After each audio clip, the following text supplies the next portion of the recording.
Hello welcome back to our channel Cozy Hobbies. ഇന്നത്തെ video ഒരു കേക്കിൻ്റെ റെസിപ്പി ആട്ടോ. വീട്ടിലുള്ള കുറച്ച് സാധനങ്ങൾ മാത്രം യൂസ് ചെയ്തിട്ട് ഉണ്ടാക്കാൻ പറ്റിയിട്ടുള്ള ഒരു കേക്കിൻ്റെ റെസിപ്പിയാണ്. നമ്മൾ ഈ കേക്ക് ഉണ്ടാക്കുന്നത് പാർലേജി ബിസ്ക്കറ്റ് യൂസ് ചെയ്തിട്ടാട്ടോ. അതുകൊണ്ട് തന്നെ ഇതുപോലത്തെ 3 പാക്കറ്റ് പാർലേജി ബിസ്ക്കറ്റ് ഞാൻ ഇതുപോലത്തെ ഒരു പാത്രത്തിൽ ഇട്ട് കൊടുക്കുന്നുണ്ട്. ഇപ്പോൾ ഇതാ 3 പാക്കറ്റും പൊട്ടിച്ചിട്ട് ഒരു പാത്രത്തേക്ക് മാറ്റി കൊടുത്തിട്ടുണ്ട്. ഇനി ഞാൻ കൈ വെച്ചിട്ട് ഇതുപോലെ ഒന്ന് പൊട്ടിച്ചെടുക്കുന്നുണ്ട് കേട്ടോ.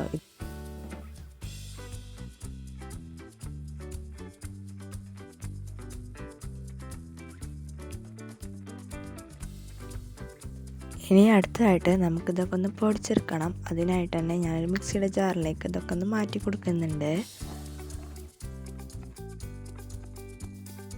അപ്പോൾ ഇതെല്ലാം ഞാൻ മിക്സിയുടെ ജാറിലേക്ക് മാറ്റി കൊടുത്തിട്ടുണ്ട്. ഇനി അടുത്തതായിട്ട് ഞാൻ ഇതിലേക്ക് വേണ്ടിയിട്ടുള്ള പഞ്ചസാര ചേർത്തെടുക്കുന്നുണ്ട്. നിങ്ങൾക്ക് എത്രത്തോളം മധുരം വേണം അതിനനുസരിച്ച് പഞ്ചസാര ചേർത്തെടുക്കാം. കൂടുതലൊന്നും ചേർത്തെടുക്കേണ്ട ആവശ്യമില്ല. കാരണം എന്താ വെച്ചാൽ ബിസ്ക്കറ്റ് തന്നെ മധുരം ഉണ്ടായ കാരണം.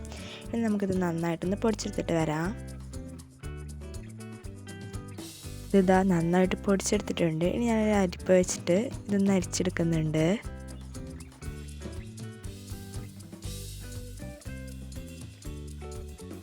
പിന്നെ നിങ്ങൾക്ക് ഈ വീഡിയോ കണ്ടിട്ട് ഇഷ്ടപ്പെടുകയാണെന്നുണ്ടെങ്കിൽ ചാനലിൽ സബ്സ്ക്രൈബ് ചെയ്യാത്തവരാണെന്നുണ്ടെങ്കിൽ സബ്സ്ക്രൈബ് ചെയ്തൊന്ന് സപ്പോർട്ട് ചെയ്യുക.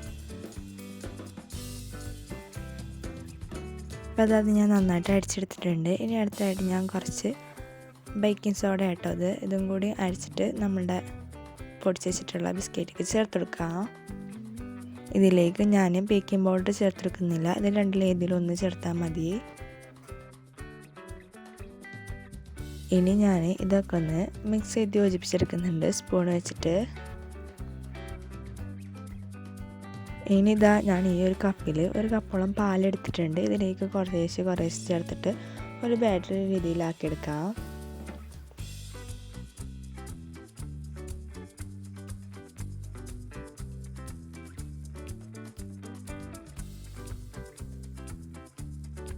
ഇപ്പോൾ നമ്മളുടെ ബാറ്റർ ഇത് നല്ല രീതിയിൽ റെഡിയാക്കി എടുത്തിട്ടുണ്ട്. ഇനി ഞാൻ അതിലേക്ക് ഒരു 2 ടേബിൾ സ്പൂണോളം സൺഫ്ലവർ ഓയിലാണ് ചേർത്തെടുക്കുന്നത്. സ്മെല്ലില്ലാത്ത ഏത് ഓയിലാണെങ്കിലും ചേർക്കാം. ഞാനിവിടെ സൺഫ്ലവർ ഓയിലാണ് കേട്ടോ ചേർത്തെടുക്കുന്നത്. ഇതും കൂടി ചേർത്തിട്ട് മിക്സ് ചെയ്ത് നന്നായിട്ട് യോജിപ്പിച്ചെടുക്കുന്നുണ്ട്.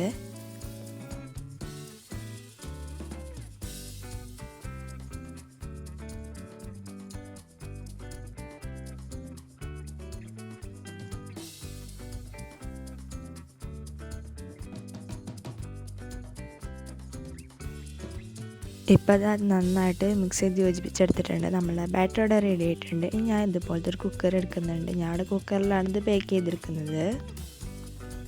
ഞാൻ ഓയിൽ ഇതുപോലെ ജസ്റ്റ് ഒന്ന് സ്പ്രെഡ് ചെയ്തെടുക്കുന്നുണ്ട്.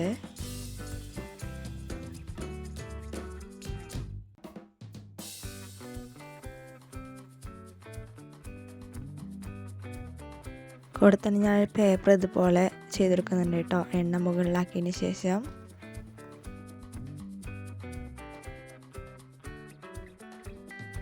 നമ്മളടുത്ത് കേക്ക് ടീനൊന്നും ഇല്ലെങ്കിലും നമുക്ക് കുക്കറിൽ പെട്ടെന്ന് തന്നെ കേക്ക് റെഡിയാക്കി എടുക്കാൻ വേണ്ടിയിട്ട് പറ്റും. ഇനി ഞാൻ നമ്മൾ റെഡിയാക്കി വെച്ചിട്ടുണ്ടായിരുന്ന ബാറ്റർ ഇതിലേക്ക് ഒഴിച്ചെടുക്കുന്നുണ്ട്.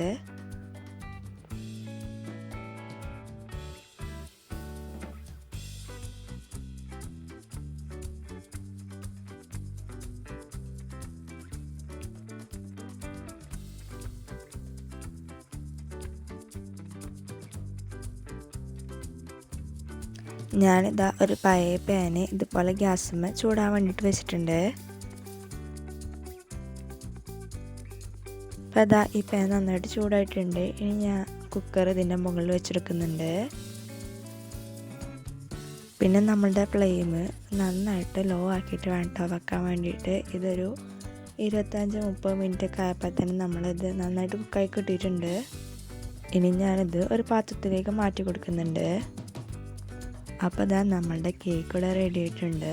നല്ല സോഫ്റ്റ് ആയിട്ടാണ് നമ്മുടെ ഈ കേക്ക് ഉണ്ടാവുക.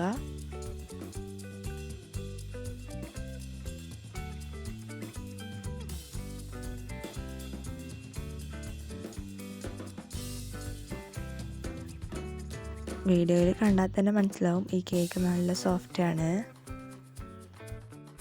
ഇനി നമുക്ക് വേണമെന്നുണ്ടെങ്കിൽ ഇതുപോലെ തന്നെ ഇതാക്കാം. ഞാൻ കുറച്ച് ക്രീമും കൂടി ചേർത്ത് ഒന്ന് ഡെക്കറേറ്റ് ചെയ്തെടുക്കുന്നുണ്ട്. 4 മണിക്ക് ചായൻ്റെ കൂടെ കഴിക്കാൻ വേണ്ടിയിട്ടുള്ള ഒരു അടിപൊളി സ്നാക്ക് ഐഡിയയും കൂടിയാണ് കേട്ടോ ഇത്, ഈ കേക്ക്. ഞങ്ങളിപ്പോൾ അവിടെ ജസ്റ്റ് ഒന്ന് ക്രീമൊക്കെ വെച്ചിട്ട് ഒന്നും കൂടി ഒന്ന് ഡെക്കറേറ്റ് ചെയ്തെടുക്കുന്നുണ്ട്. ഇത് വേണമെന്നൊന്നുമില്ല. പിന്നെ ഈ ക്രീം വീട്ടിൽ തന്നെ ഉണ്ടാക്കിയിട്ടുള്ള കേട്ടോ, മുട്ടയുടെ വൈറ്റ് വെച്ചിട്ട്. ഈ ക്രീമിൻ്റെ റെസിപ്പി നമ്മൾ ചാനലിൽ ഇട്ടിട്ടുണ്ട്. കാണാത്തവരുണ്ടെന്നുണ്ടെങ്കിൽ ഒന്ന് കണ്ടു നോക്കുക.